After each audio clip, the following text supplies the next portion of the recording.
사람들은 저를 백만장자 회장이라고 부릅니다. 대기업의 창립주, 수천억 자산가, 그리고 언론이 붙여준 별명까지 화려한 수식어들이 제 이름 앞에 늘 따라다닙니다. 하지만 저는 압니다. 그런 말들이 제게 아무 의미가 없다는 것을요. 사흘 전, 저는 갑자기 기자회견을 열었습니다. 수십 명의 기자들이 플래시를 터뜨리며 물었습니다. 회장님, 돌연 사퇴를 결정하신 이유가 뭡니까? 건강상 이유입니까? 후계 구도는 어떻게 됩니까? 저는 아무 대답도 하지 않았습니다. 그저 조용히 마이크 앞에 서서 준비해온 사표를 내밀었을 뿐입니다. 회장실 열쇠를 책상에 놓았을 때 비서의 경악한 표정이 아직도 생생합니다. 그날 저녁, 고급 아파트 거실에 홀로 앉아 있었습니다. 벽에는 수억 원짜리 골동품들과 그림들이 걸려 있었지만 제 눈에는 하나도 들어오지 않았습니다. 하나하나 기증 서류에 사인을 했습니다. 평생 모은 것들을 차례로 손에서 놓아주었습니다. 서재로 가서 벽에 걸린 액자를 내렸습니다. 신문 일면에 실렸던 제 사진이 담긴 액자였습니다.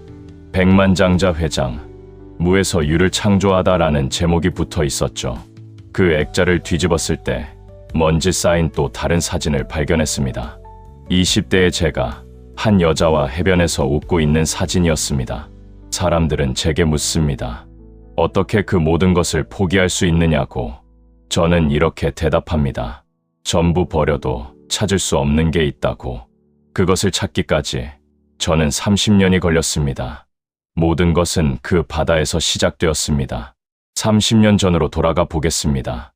그때 저는 아무것도 가진 게 없었습니다.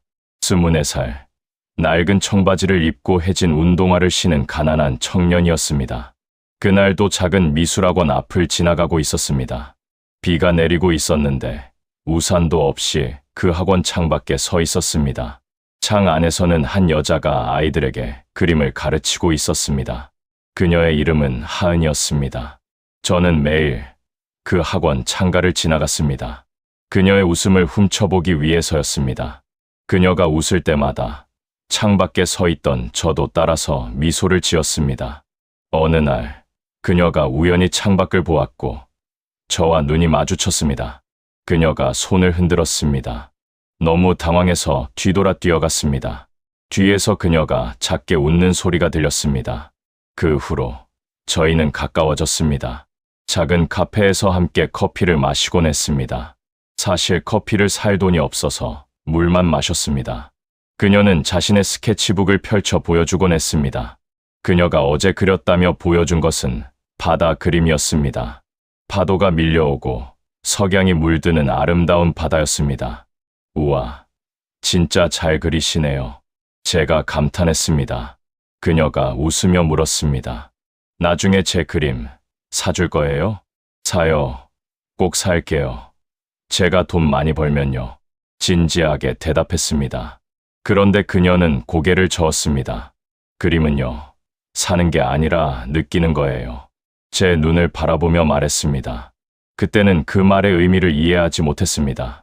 지금 생각해보면 그녀는 이미 알고 있었던 것 같습니다. 돈으로는 살 수 없는 것들이 있다는 걸. 진짜 소중한 것은 느끼는 것이지 소유하는 것이 아니라는 걸.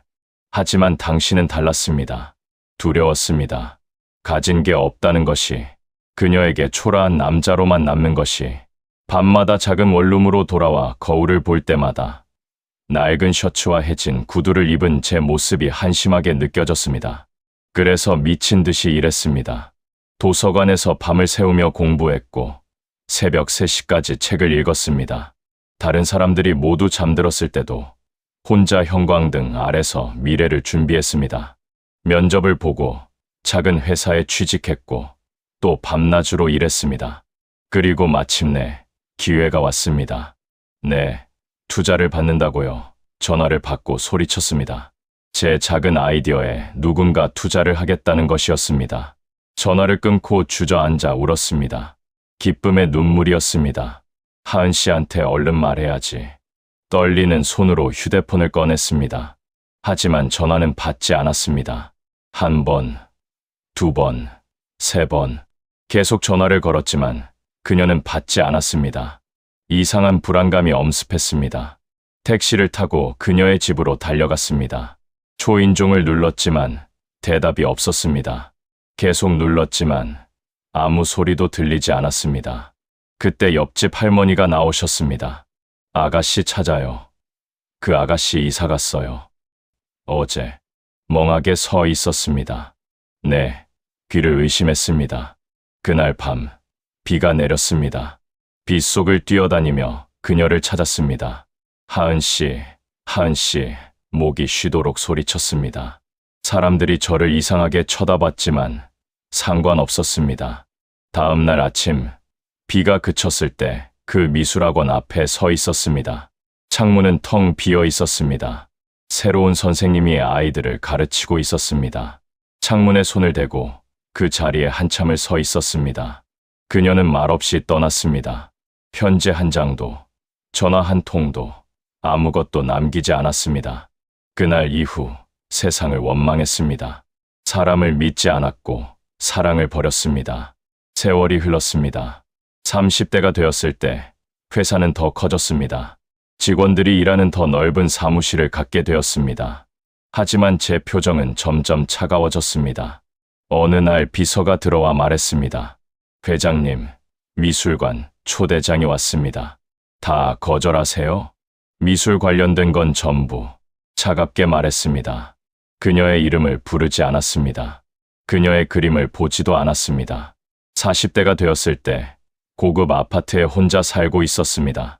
벽에는 수많은 상장들이 걸려 있었지만 사진은 하나도 없었습니다.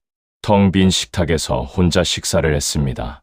창밖으로는 화려한 도심 야경이 펼쳐졌지만 제 눈은 공허했습니다. 그렇게 30년이 흘렀습니다. 돈은 많아졌지만 정작 제 인생에서 가장 소중한 것은 이미 떠나버렸습니다. 제가 가진 모든 것의 시작이자 끝이었던 그녀는, 제 기억 속에서조차 지우려고 애썼던 그 여자는 사실 한 번도 제 마음을 떠난 적이 없었습니다. 그런데 오늘 그 바다가 저를 불렀습니다. 매년 같은 날 그녀와 함께 걸었던 해변을 찾습니다. 오늘도 고급 세단에서 내려 혼자 그 해변으로 걸어갔습니다. 운전기사가 물었습니다. 사장님, 몇 시에 모시러 올까요? 오늘은 혼자 있고 싶습니다. 대답했습니다. 모래를 밟으며 걷는데 뭔가 이상했습니다. 평소와는 다른 느낌이었습니다. 그리고 그것을 발견했습니다. 모래 위에 그림 한 장이 놓여 있었습니다. 바람에 날아가지 않도록 조약돌로 눌러져 있었습니다.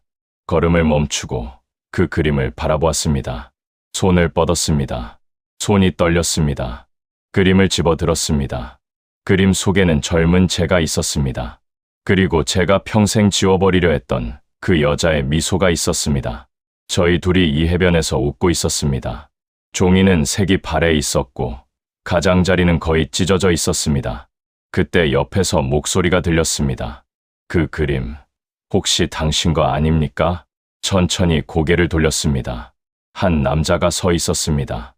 낡은 옷을 입고 얼굴은 더러웠지만 그의 눈은 슬프도록 맑았습니다. 노숙자였습니다. 대답하지 못했습니다. 그저 그림을 바라볼 뿐이었습니다.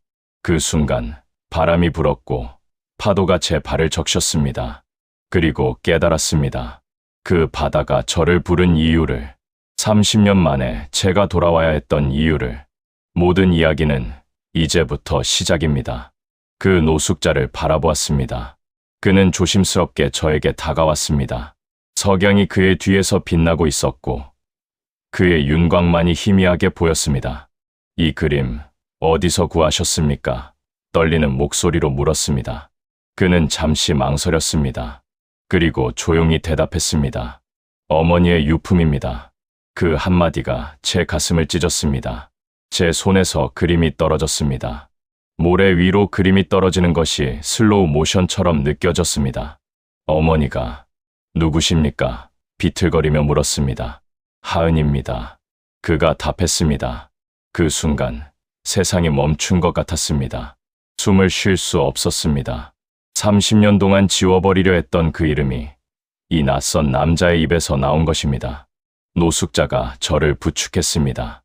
괜찮으십니까? 하지만 그의 손을 뿌리쳤습니다. 어머니가 하은이라고요? 제 목소리는 떨리고 있었습니다. 저희는 해변 벤치에 앉았습니다. 한참 동안 아무 말도 하지 않았습니다.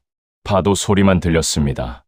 무릎 위에 그림을 놓고 계속해서 그것을 바라보았습니다. 어머님은 지금 조심스럽게 물었습니다. 그는 고개를 숙였습니다. 5년 전에 돌아가셨습니다. 제 눈이 감겼습니다. 눈물이 흘렀습니다. 5년 전, 그때는 뭘 하고 있었을까요? 고급 레스토랑에서 와인을 마시고 있었을까요? 아니면 골프장에서 사업 파트너들과 웃고 있었을까요? 제가 화려한 삶을 살고 있을 때 그녀는 이 세상을 떠났습니다. 그리고 저는 아무것도 몰랐습니다.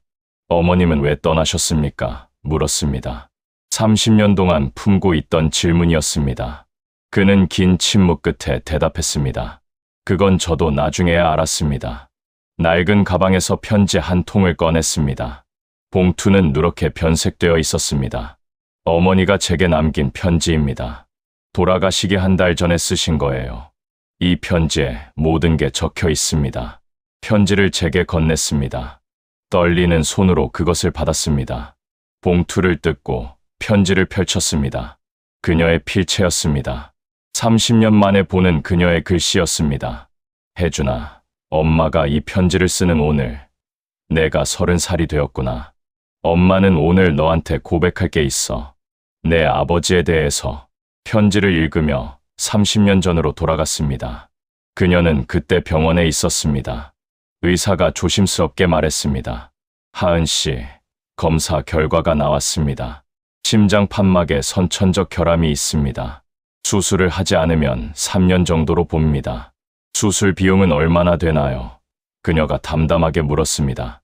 최소 5천만 원은 필요합니다. 그녀는 손을 꼭 쥐었습니다. 5천만 원. 그녀에게는 상상할 수 없는 금액이었습니다. 편지는 계속되었습니다. 엄마는 그때 알게 됐어. 내가 너를 낳으면 수술은 영영받을 수 없다는 걸. 제 손이 더욱 떨렸습니다. 그녀는 임신 사실을 알고 있었던 것입니다. 그녀의 작은 방에는 2장의 메모가 있었을 것입니다. 하나는 수술 예약, 다음 주였고, 다른 하나는 산부인과 마이너스 3개월이었을 것입니다. 그녀는 선택해야 했습니다. 수술을 받고 살 것인가, 아니면 아이를 낳을 것인가. 엄마는 너를 선택했어. 미안해, 혜준아. 산부인과 의사가 말했을 것입니다. 임신 12주입니다. 건강하게 잘 자라고 있어요. 그녀는 눈물을 참으며 감사하다고 말했을 것입니다. 그리고 복도에 나와 주저앉아 소리 없이 울었을 것입니다. 그 사람은 이제 막 날개를 펼치려 하고 있었어. 엄마는 그 날개를 꺾고 싶지 않았어. 기억합니다. 그때는 처음으로 투자를 받았을 때였습니다. 카페에서 사업 파트너들과 미래를 이야기하고 있었습니다. 제 눈빛은 살아있었고 꿈에 차 있었습니다. 그녀는 멀리서 그 모습을 보고 있었을 것입니다. 카페 창가에 서서 저를 바라보며 눈물을 닦았을 것입니다. 그리고 돌아섰을 것입니다. 그래서 엄마는 도망쳤어. 비겁하다고 생각할 수도 있겠지. 하지만 엄마는 그게 사랑이라고 믿었어. 버스 정류장에서 그녀는 큰 짐을 들고 있었을 것입니다. 배가 불러 있었을 것입니다. 그녀의 휴대폰이 울렸을 것입니다. 발신자는 그 사람, 바로 저였을 것입니다. 하지만 그녀는 전화를 받지 않았습니다. 전원을 껐습니다. 그때 그녀를 찾아 헤매고 있었습니다. 빗속을 뛰어다니며 그녀의 이름을 불렀습니다. 하지만 그녀는 이미 멀리 떠나고 있었습니다. 그녀는 작은 원룸에서 혼자 출산 준비를 했습니다. 작은 아기 옷들을 개면서 TV를 켰을 것입니다. 그리고 뉴스에서 제 이야기를 들었을 것입니다. 신생 벤처기업 대표 김 씨가 역대 최연소 벤처 성공 사례로 주목받고 있습니다. 화면에는 제가 인터뷰하고 있었습니다. 앞으로도 최선을 다하겠습니다. 그녀는 TV를 보며 미소 지었을 것입니다. 눈물이 흘렀을 것입니다. 배를 쓰다듬으며 말했을 것입니다. 혜준아, 내 아빠는 정말 대단한 사람이야. 엄마는 멀리서 그 사람을 응원했어. 그리고 너를 낳았어. 편지를 읽다가 멈췄습니다. 눈물 때문에 더 이상 글씨가 보이지 않았습니다. 혜준아, 너의 아버지는 세상에서 가장 좋은 사람이란다. 그는 아마 엄마를 원망할 거야. 왜 말도 없이 떠났냐고. 하지만 언젠가 기회가 된다면 이 편지를 그분께 보여주렴. 그리고 말해주렴. 엄마는 당신을 평생 사랑했다고. 편지를 쥔 채 고개를 숙였습니다. 어깨가 떨렸습니다. 30년 동안 쌓아온 모든 성공이, 모든 부가 이 순간 아무 의미가 없었습니다.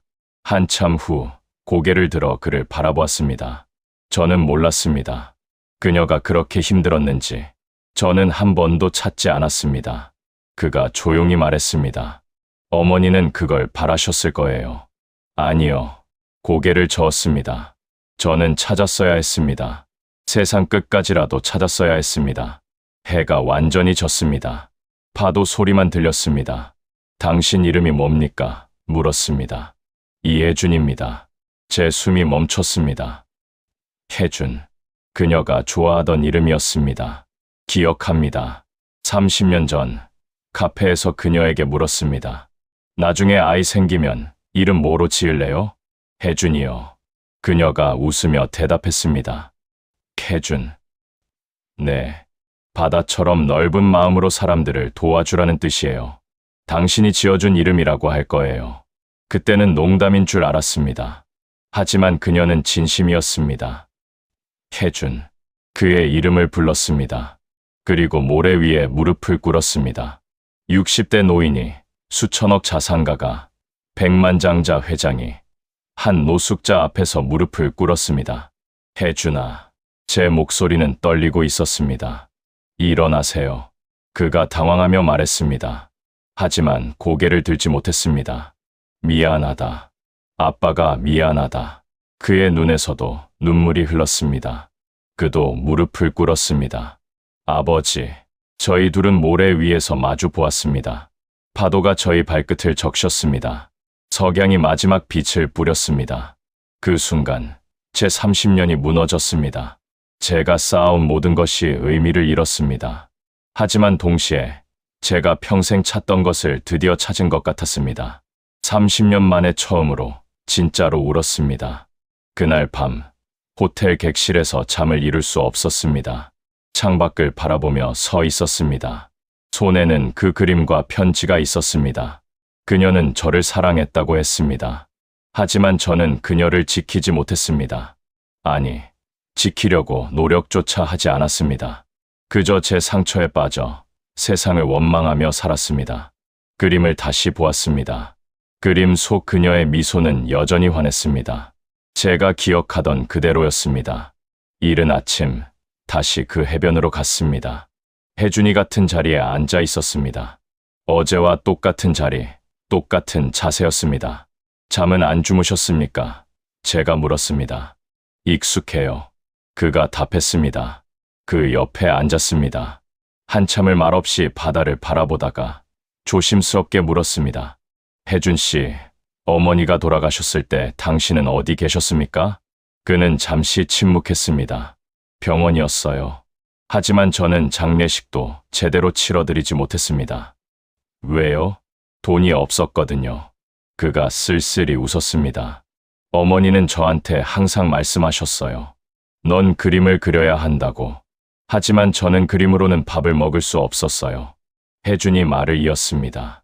어머니 마지막 한 달, 병원비가 없었어요. 저는 제 그림을 들고 거리로 나갔습니다. 사람들이 지나가는 곳에 앉아서 그림을 팔려고 했어요. 그의 목소리가 떨렸습니다. 하지만 하루 종일 앉아 있어도 아무도 거들떠보지 않았어요. 어떤 사람은 거지가 그림까지 그리네라고 비웃었어요. 혜준 씨, 저녁이 되어 집으로 돌아왔을 때 어머니가 작은 봉투를 제 손에 쥐어주셨어요. 혜준아, 이걸로 저녁 먹어라. 제가 벌지 못한 돈을 어머니가 준비해 두신 거였어요. 마지막 돈이었을 텐데. 침묵이 흘렀습니다. 그날 밤 어머니가 제 손을 잡고 말씀하셨어요. 혜준아, 미안해. 엄마가 너한테 아무것도 못 남겨줘서. 저는 울면서 말했어요. 엄마가 나한테 전부를 다 줬어요. 엄마가 세상에서 제일 대단한 엄마예요. 가슴이 찢어지는 것 같았습니다. 그의 말을 들으며 10년 전 그의 모습을 상상했습니다. 20대 중반의 혜준이 작은 아파트 식탁에서 그림을 그리고 있습니다. 옆에는 병색이 완연한 하은이 앉아 있습니다. 잘 그렸구나. 그녀가 기침을 하며 말합니다. 엄마, 약 먹어야지. 혜준이 걱정스럽게 말합니다. 괜찮아. 그녀가 손을 저으며 그림을 봅니다. 이 그림 팔 수 있을 것 같니? 모르겠어요. 요즘 아무도 그림을 안 사요. 포기하지 마. 넌 재능이 있어. 하지만 현실은 달랐습니다. 그림은 팔리지 않았고 어머니의 병은 점점 깊어갔습니다. 5년 전 어느 날 혜주는 병원 복도를 뛰어갔을 것입니다. 땀범벅이 되어서 간호사가 물었을 것입니다. 보호자이십니까? 네. 제 어머니는 숨을 헐떡이며 대답했을 것입니다. 간호사는 고개를 숙였습니다. 아까 돌아가셨습니다. 혜주는 그 자리에 주저앉았을 것입니다. 작은 빈소에는 꽃도 거의 없었을 것입니다. 혜준 혼자 앉아 있었을 것입니다. 영정 사진 속 하은은 여전히 미소 짓고 있었을 것입니다. 엄마, 미안해. 제가 돈을 더 벌었어야 하는데. 그의 손에는 어머니가 남긴 편지가 있었을 것입니다. 봉투에는 혜준에게 라고 쓰여 있었을 것입니다. 어머니는 마지막까지 이 그림을 들고 계셨어요. 혜준이 말을 이었습니다. 언젠가 그 사람이 바다로 돌아오면 꼭 전해주라고. 그게 어머니의 마지막 부탁이었습니다. 그래서 여기 계셨군요. 제가 말했습니다. 5년째 매일 이 해변에 나와요. 5년을 사실 올 줄은 모르셨겠죠. 그가 쓸쓸히 웃었습니다. 고개를 숙였습니다. 저는 당신을 몰랐습니다. 제게 아들이 있다는 것도, 그 아들이 얼마나 힘들게 살았는지도.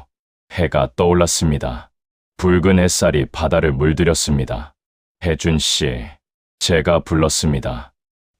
네, 저를 용서할 수 있겠습니까? 그가 고개를 들었습니다.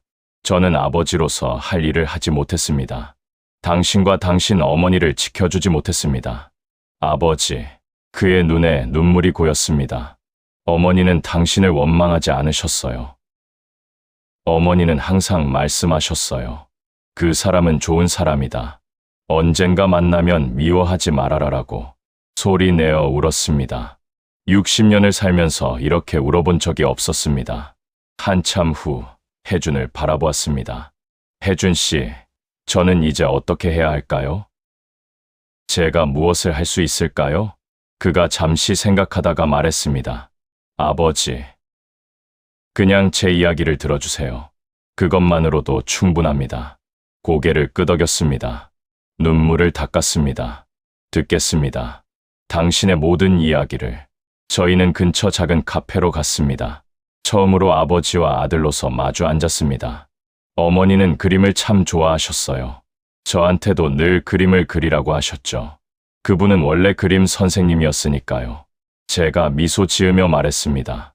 그걸 어떻게 아세요? 저도 그 학원 창가를 매일 지나갔었거든요. 저희는 웃었습니다. 30년의 시간을 건너 처음으로 함께 웃었습니다. 그날 처음으로 알게 되었습니다. 제게도 가족이 있었다는 것을, 제가 혼자가 아니었다는 것을. 저녁 무렵 다시 해변을 걸었습니다. 나란히 걸으며 많은 이야기를 나눴습니다. 그가 어떻게 자랐는지, 어떤 꿈을 가지고 있는지, 어머니가 어떤 분이셨는지. 멈춰 섰습니다. 혜준아, 그가 돌아보았습니다. 이제부터라도 내가 아버지 노릇을 해도 될까? 그의 눈에 눈물이 고였습니다. 늦었지만 그래도 시작해도 될까? 혜준은 고개를 끄덕였습니다. 눈물이 흘렀습니다.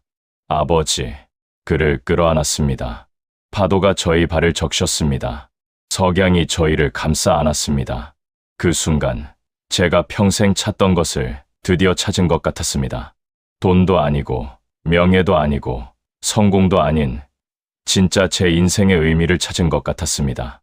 그날 밤 호텔로 돌아와 중요한 결정을 내렸습니다. 책상에 앉아 서류들을 정리하기 시작했습니다. 회사 관련 서류들을 하나하나 검토했습니다. 전화를 걸었습니다. 이사님, 저 회장입니다. 네, 결정했습니다. 회사 지분 전부를 직원 재단에 기증하겠습니다. 다음 날 이사회실에서 이사들이 놀란 표정으로 저를 바라보았습니다. 회장님, 다시 한번 생각해 보십시오. 이미 결정했습니다. 그럼 회장님은 어떻게? 미소 지었습니다. 저는 제가 해야 할 일을 찾았습니다. 모든 것을 내려놓기로 했습니다. 30년 동안 쌓아온 모든 것을. 하지만 두렵지 않았습니다. 오히려 마음이 가벼웠습니다. 이제 진짜 제 인생을 시작할 수 있을 것 같았습니다. 돈을 위해서가 아니라 사랑하는 사람들을 위해서, 성공을 위해서가 아니라 의미를 위해서 30년 동안 잃어버렸던 것을 되찾았으니까요. 제 아들을 되찾았으니까요. 며칠 후 저와 혜주는 함께 작은 마을로 갔습니다. 하은이 마지막으로 살았던 곳이었습니다. 낡은 동네였고 소박한 마을이었습니다. 여기가 어머니가 마지막으로 사셨던 곳이에요. 혜준이 말했습니다. 주변을 둘러보았습니다. 그녀는 이렇게 작은 곳에서 혼자 아들을 키웠습니다.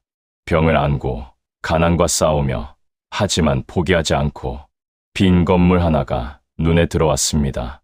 낡은 2층 건물에 임대 표지판이 붙어 있었습니다. 혜준아, 이 건물 어떻게 생각하니? 무슨 말씀이세요? 여기에 미술관을 만들면 어떨까? 혜준이 놀란 눈으로 저를 바라보았습니다. 미술관이요? 네. 작은 미술관. 내 어머니의 그림을 걸고 동네 아이들이 그림을 배울 수 있는 곳. 네, 어머니가 하고 싶었던 일 아니었을까? 혜준의 눈에 눈물이 고였습니다. 아버지, 저희는 그날부터 그 건물을 고치기 시작했습니다. 처음으로 제 손으로 무언가를 만들었습니다. 돈으로 사는 게 아니라 직접 느끼면서 혜준과 함께 페인트 칠을 했습니다. 벽을 닦았습니다. 창문을 달았습니다. 제 손에 물감이 묻었습니다. 혜준의 손과 함께 벽을 칠했습니다. 60년을 살면서 처음으로 노동의 가치를 알게 되었습니다. 땀 흘려 만드는 것의 의미를 알게 되었습니다. 한 달 후 미술관이 완성되었습니다. 깨끗하게 정리된 공간에 하은의 그림들이 걸렸습니다. 모두 바다 그림들이었습니다.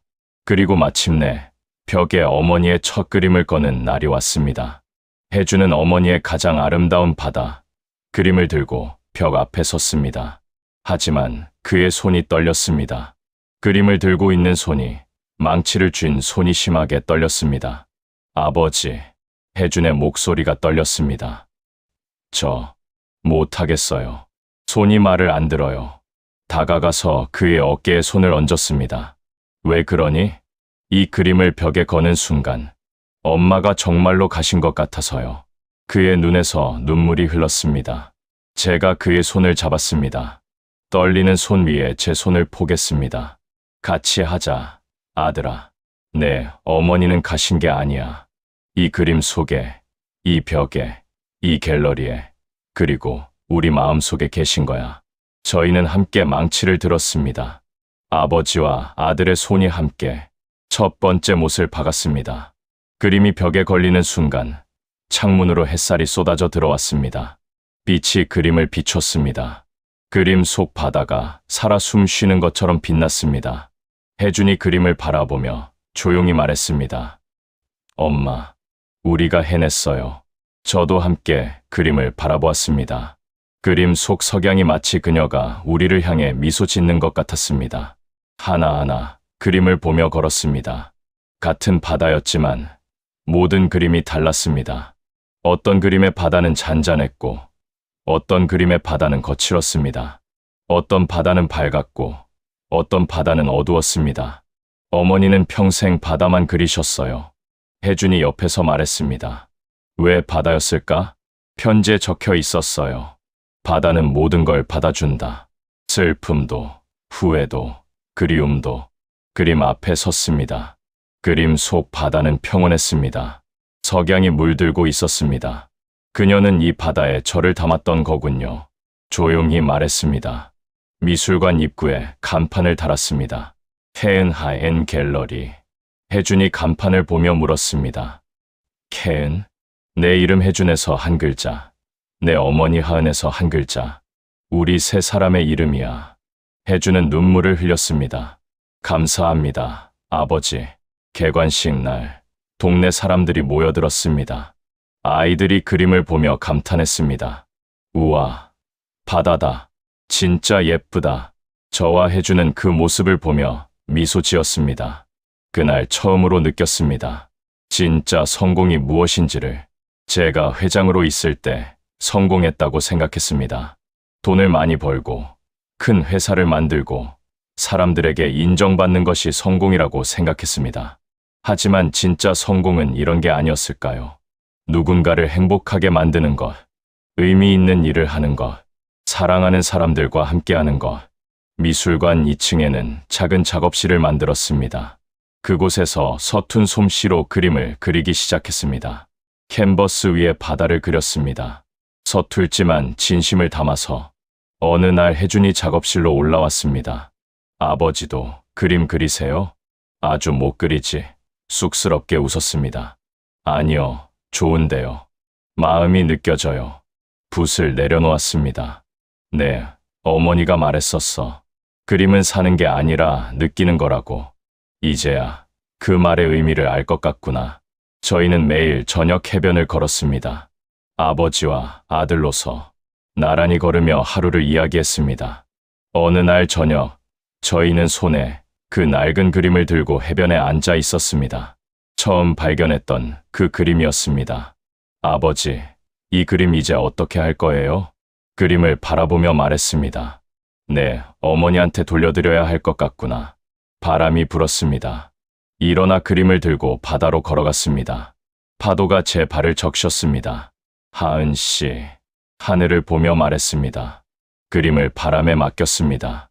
그림이 바람에 날아갔습니다. 바다 위로 천천히 날아갔습니다. 이제 편히 쉬세요.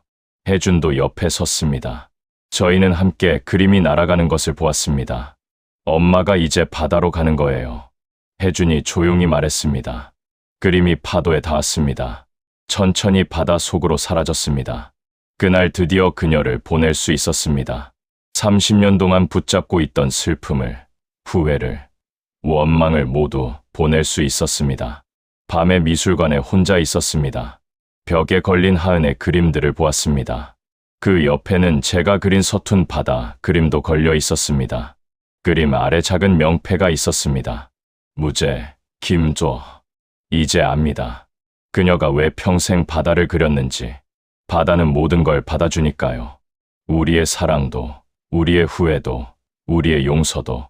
창밖을 보았습니다. 멀리 바다가 보였습니다. 달빛이 바다를 비추고 있었습니다. 하은 씨, 이제 저도 당신의 마음을 알 것 같습니다.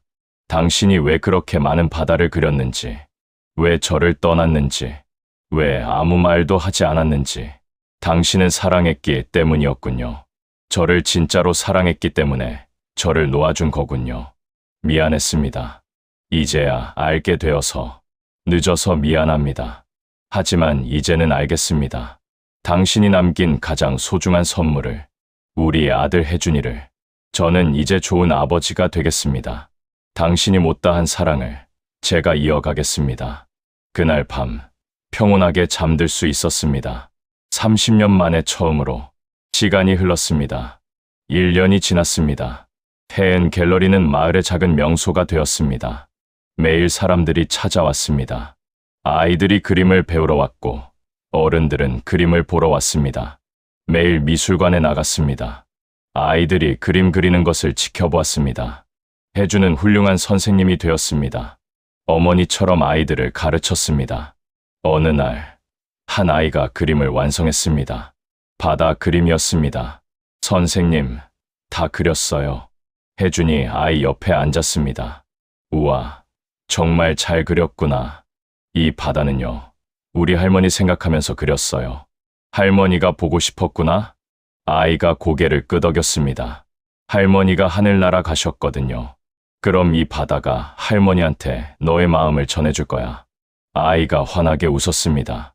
그 모습을 보며 미소 지었습니다. 누군가는 사랑을 잃고 누군가는 사랑을 찾아 이곳에 옵니다. 그리고 이곳에서 위로받고 갑니다. 어느 날 오후, 특별한 손님이 미술관을 찾아왔습니다. 80대로 보이는 할머니였습니다. 지팡이를 짚고 천천히 들어오셨습니다. 어서 오세요. 제가 다가가 인사했습니다. 할머니는 벽에 걸린 그림들을 하나하나 바라보시더니 갑자기 눈물을 흘리기 시작하셨습니다. 여기 하은이 그림 맞지요? 제 심장이 뛰었습니다. 네, 하은 씨 그림입니다. 혹시 저는 하은이의 첫 미술 선생님이었어요.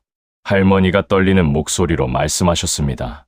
30년 전 그 아이가 제 학원에서 처음 그림을 배웠죠. 할머니를 의자에 모시고 앉았습니다. 혜준이 차를 가져왔습니다. 하은이가 학원을 그만두던 날이 기억나요. 할머니가 말씀을 이어가셨습니다. 그 아이가 제게 와서 말했어요. 선생님, 저 행복한 곳으로 가요. 걱정하지 마세요. 그때 그 아이 눈빛이 너무 슬펐어요. 할머니의 손이 떨렸습니다. 나중에 알았어요. 그때 이미 임신한 걸 알고 있었다는 걸. 혼자 아이를 키우러 떠난다는 걸. 그 후로 30년 동안 찾았지만 한 번도 소식을 들을 수 없었어요. 하은이는 어디 있나요? 제가 너무 보고 싶어서요. 제가 조용히 대답했습니다. 5년 전에 세상을 떠나셨습니다. 할머니가 주저앉으며 우셨습니다. 하은아, 선생님이 너무 늦었구나. 혜준이 할머니 옆에 무릎을 꿇고 앉았습니다. 할머니, 저는 혜준이에요. 엄마의 아들입니다. 엄마가 항상 말씀하셨어요. 선생님이 제일 그림을 아름답게 가르쳐 주셨다고. 할머니가 혜준의 손을 꼭 잡았습니다. 내가 하은이 아들이구나. 잘 컸구나. 엄마 닮아서 눈이 참 착하구나. 그날 저희는 할머니와 함께 하은의 모든 그림을 보며 걸었습니다. 할머니는 그림마다 멈춰 서서 이야기를 들려주셨습니다. 이 붓터치, 이건 제가 가르쳐준 방법이에요. 하은이가 이걸 끝까지 기억하고 있었구나. 그날 깨달았습니다.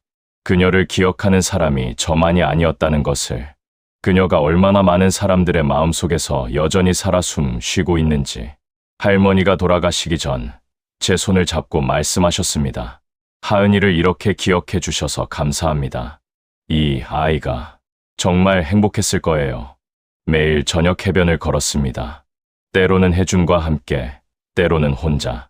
혼자 걸을 때면 그녀의 목소리가 들리는 것 같았습니다. 그림은 사는 게 아니라 느끼는 거예요. 그녀의 말이 이제야 이해됩니다. 진짜 소중한 것은 소유할 수 없습니다.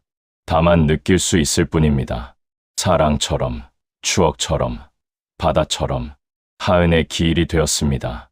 혜준이 미술관에 꽃을 놓았습니다. 하은의 사진 앞에 벌써 준비했구나. 오늘이 엄마 기일이잖아요. 하은의 사진을 보았습니다. 그녀의 미소는 여전히 환했습니다. 하은 씨, 많이 보고 싶습니다. 잠시 침묵이 흘렀습니다. 아버지, 오늘 바다에 같이 갈까요? 엄마가 좋아하시던 그 해변에. 그래, 가자. 저희는 해변을 걸었습니다. 석양이 바다를 물들이고 있었습니다. 아버지, 오늘도 바다가 엄마 같네요. 그래, 혜준아.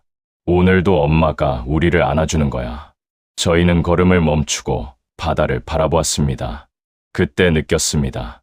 석양 속에서 그녀의 모습이 보이는 것 같았습니다. 환영일지도 모릅니다. 하지만 분명히 들었습니다. 이제 사랑해도 돼요. 눈을 감았습니다. 눈물이 흘렀습니다. 이미 평생 사랑했습니다. 속삭였습니다. 밤이 되어 미술관으로 돌아왔습니다.